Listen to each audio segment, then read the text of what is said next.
इकबाल काफी खोबरो नौजवान था। वो वैन में बच्चों को स्कूल ड्रॉप करता था। इन दिनों में 9वीं जमात में पढ़ती थी और मेरी उम्र बेमुश्किल 14-15 साल होगी। मैं दिल ही दिल में उसे चाहने लगी। एक रोज उसने खुद मुझसे इजहार मोहब्बत कर दिया। तब बहुत परेशान हुई क्योंकि उसकी मंगनी हो चुकी थी। मैं उसकी मोहब्बत में हर हद पार कर गई। एक दिन उसके घर शादी की तैयारियां होने लगे। शादी का कार्ड हमारे घर आया तो सुन रह गई, जैसे किसी ने मुझ पर बम गिरा दिया हो। सादिया से मेरी बचपन की दोस्ती थी। 8वें में थी कि अबू ने गांव से शहर में सुकून तो इख्तियार कर ली और हम जदा हो गए। BA के बाद मेरी शादी हो गई। ब्याह कर पंडी चली गई और मुझे उसकी कुछ खबर ना रही। दोबारा इसके गायों जाना ना हो सका क्योंकि अबू ने वो जायदाद ही फरोख्त कर दी थी जो गायों में थी। वक्त गुजरता रहा, यहां तक कि 10 बरस बीत गए। मुझे अब भी अक्सर सादिया याद आती थी। इस जैसी मुखलिस और प्यार करने वाली सहेलियां कम ही किसी को मिलती हैं। सादिया की सबसे बड़ी खुसूसियत यह थी कि वो सच बोलती थी और जिस बात को सच जानती उस पर डटी रहती। साफ गो थी और यही उसकी बड़ी खराबी मानी जाती थी, जिस बायस वो मुन्ना फट कहलाती थी। लेकिन वो हर अच्छी तरह से मलने वाले पर जल्द एतबार कर लेती।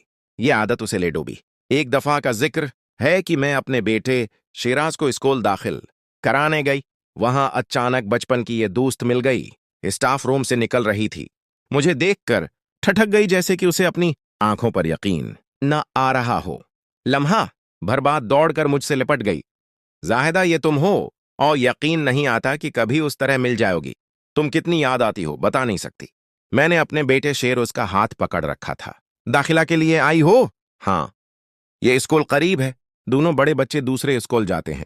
ये कम सुन है, सो चाफी हाल नजदीक ही दाखिल करा देती हूं।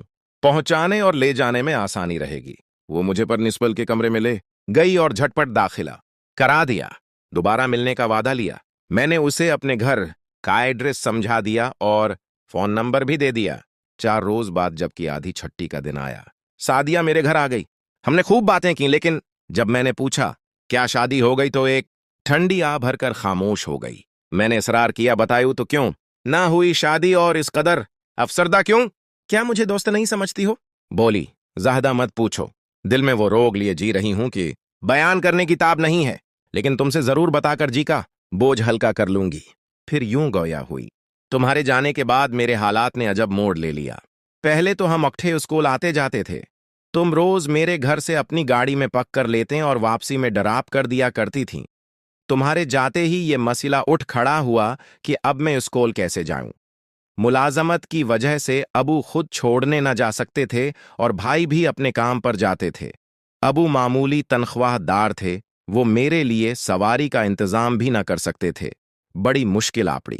इन दिनों हमारे मोहल्ले में एक घराना आबाद हुआ था जिनका बेटा सोजोकी चलाता था। मोहल्ले के और बच्चों को भी सवारी की तकलीफ थी, क्योंकि हमारा घर मजाफाती इलाके में था जहां कहीं भी जाने के लिए आसानी से सवारी दस्तयाब न थी। तभी मोहल्ले वालों ने रोज रोज की इस तकलीफ का ये हल निकाला कि सुजुकी चलाने वाले से बात की। यूं इसके साथ माहाना किराया पर स्कूल के बच्चों के लिए मिलजल कर सुजुकी करवा ली गई। जो शख्स इन सुजुकी चलाता था उसका नाम इकबाल था और उम्र यही कोई 25-30 के करीब थी, लेकिन अभी तक गैर शादी शुदा था। मोहल्ले और गुर्दू नवाह के तकरीबन हमें बच्चे इकबाल की सवारी में जाने लगे। उनके साथ ही मैं भी जाने लगी। इकबाल चौंकी मोहल्लेदार था, लिहाजा सभी के वालिदैन को उस पर एतबार था। लगता भी शरीफ आदमी था। बाकी सारे बच्चों से उम्र में जरा बड़ी थी, लिहाजा आगे वाली सेट पर बैठती थी। छोटे बच्चों की हड़बूंग और शूर व गोगा से बचने से के लिए जानती तो होना कि मेरा घर जाते हुए पहले और वापसी में सबसे आखिर में आता था। इकबाल काफी खूबरो नौजवान था। वो शाइस्ता और मुहज्जब था। तमाम बच्चों के साथ बहुत प्यार से पेश आता था। तमाम रहते वो खामोश रहता और मुझसे बिल्कुल भी मुखातब ना होता। अलबत्ता अबू से मिलता तो बहुत अदब से पेश आता।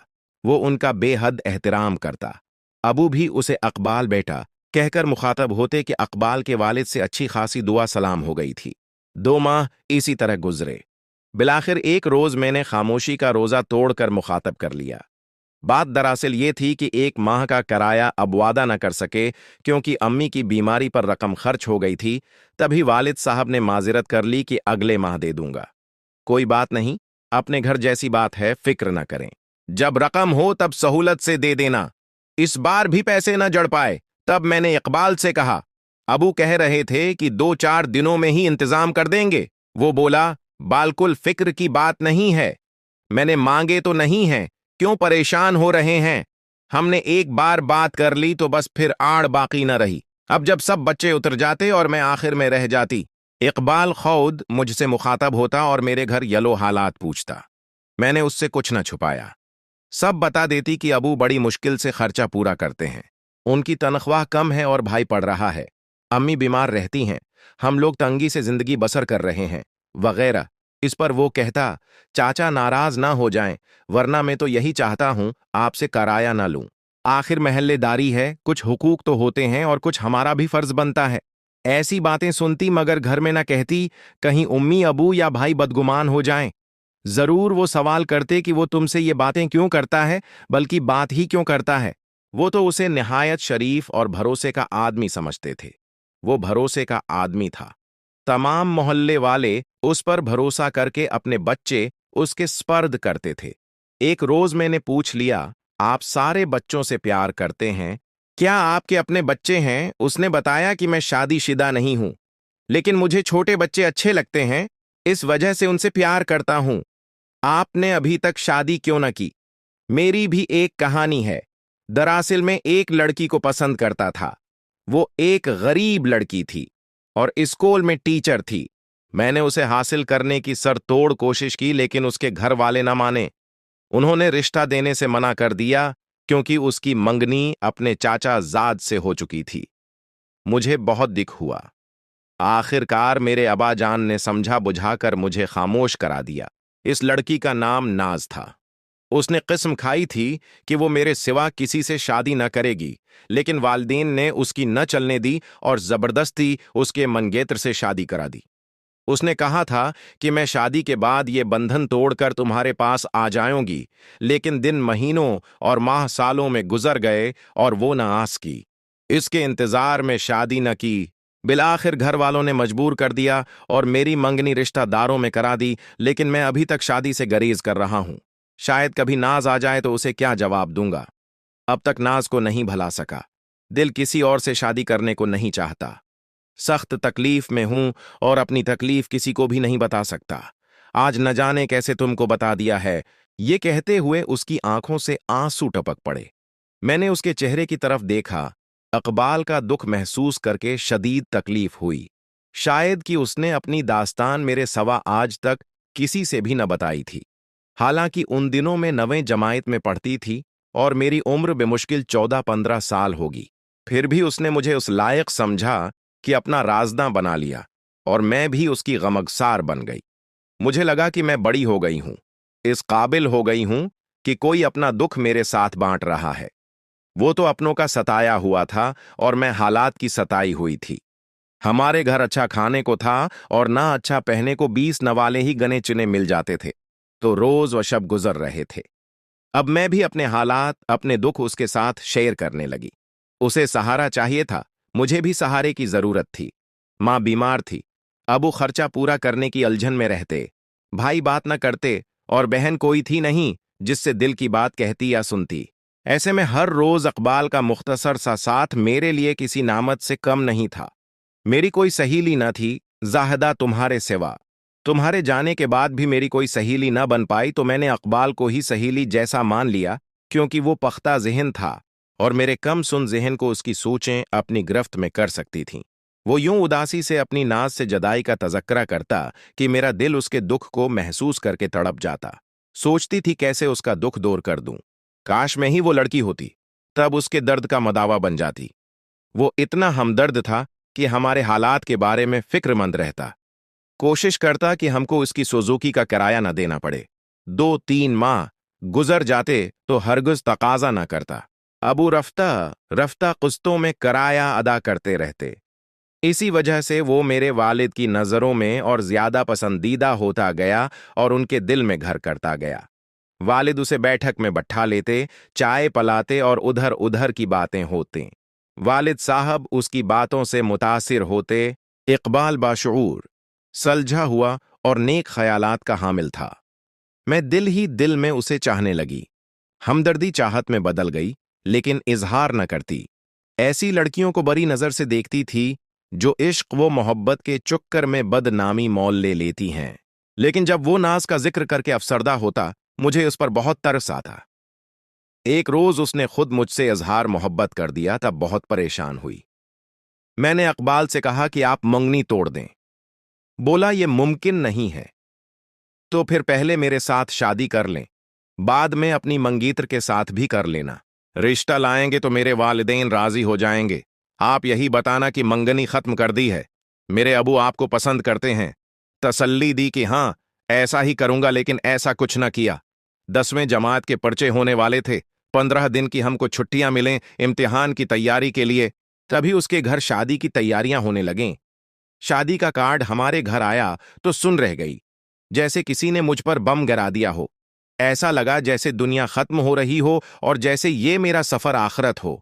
अब तो छुट्टियां थीं, मिल भी न सकती थी। छुट्टियां खत्म हो गईं, उनकी शादी को एक हिफ्ता हो गया था। मुझे स्कूल तो जाना ही था। 10वें का इम्तिहान था, कोई मजाक न था। पहले रोज जब सब बच्चे सोजोकी से उतर गए और मैं अकेली रह गई, तो कहा, सुनो सादिया, मुझे वो लड़की बिल्कुल पसंद नहीं जिससे मेरी जबरदस्ती शादी हो गई है। मेरा उसके साथ गुजारा मुश्किल है। 2-3 माह में ही देख लेना, मैं उसे तलाक दे दूंगा। फिर शादी तो तुमसे ही करूंगा, अगर राजी हो जायो। बेमुश्किल पर्चे दिए। आखिरी पर्चे के दिन जब सौजौकी में बैठी थी, दिल रो रहा था, चेहरा उतरा हुआ और आंखें नम थीं। उसने नजर भर कर मेरी जानिब देखा। आज कम बच्चे थे। उन्हें अतार कर उसने सड़क से सौजौकी को मोड़ लिया और घर से कुछ दूर एक मकान के सामने सौजौकी रोक ली। कहने लगा, आज तुमसे जरूरी बात कहनी है। इतरो, ये मेरे ताया का घर है, लेकिन खाली है। वो शहर शफ्ट हो गए हैं। मैं न उतर रही थी। इकबाल ने कहा, इम्तिहान खत्म हो गए हैं, अब कहाँ मिल सकोगी, जरूरी बात रह जाएगी। मेरी बात मान लो। यहां बैठकर बातें करते किसी ने देख लिया तो बुरा होगा। मेरा दिल भरा हुआ था दुख से। नाचार उतरी। इसकी जरूरी बात तो सुननी थी। मकान का दरवाजा खोलकर वो मुझे घर में ले आया। भारी कदमों से वहां गई और कमरे में पड़े सूफे पर बैठ गई। इससे पहले कि वो कोई बात करता जब्त ना हो सका और मैं फूट फूट कर रो दी। इकबाल ने मेरा हाथ थाम कर अपने सर पर रख दिया और कहा, किस्म खाता हूं, अगर तुमसे निकाह न किया तो खुदा मुझे मौत दे दे। ये बात सुनकर थर्रा गई। बोला, हम छिपकर निकाह करेंगे। जब हालात साजगार हो जाएंगे तब तुमको ले जाऊंगा और साथ रखूंगा। पहले सबीना को तलाक देने का मरहला तय कर लूं। वैसे मेरे माँ बाप तुमको कबूल न करेंगे, सोचेंगे तुम्हारी वजह से तलाक दे रहा हूं। मैं रो रही थी। मुझे चुप कराते कराते वो जज्बात के तूफान में फंस गया। हम बहुत नजदीक आ गए और फिर तूफान तो तूफान होता है, सब कुछ बहा ले जाता है। अफसोस के सिवा कुछ न रहा।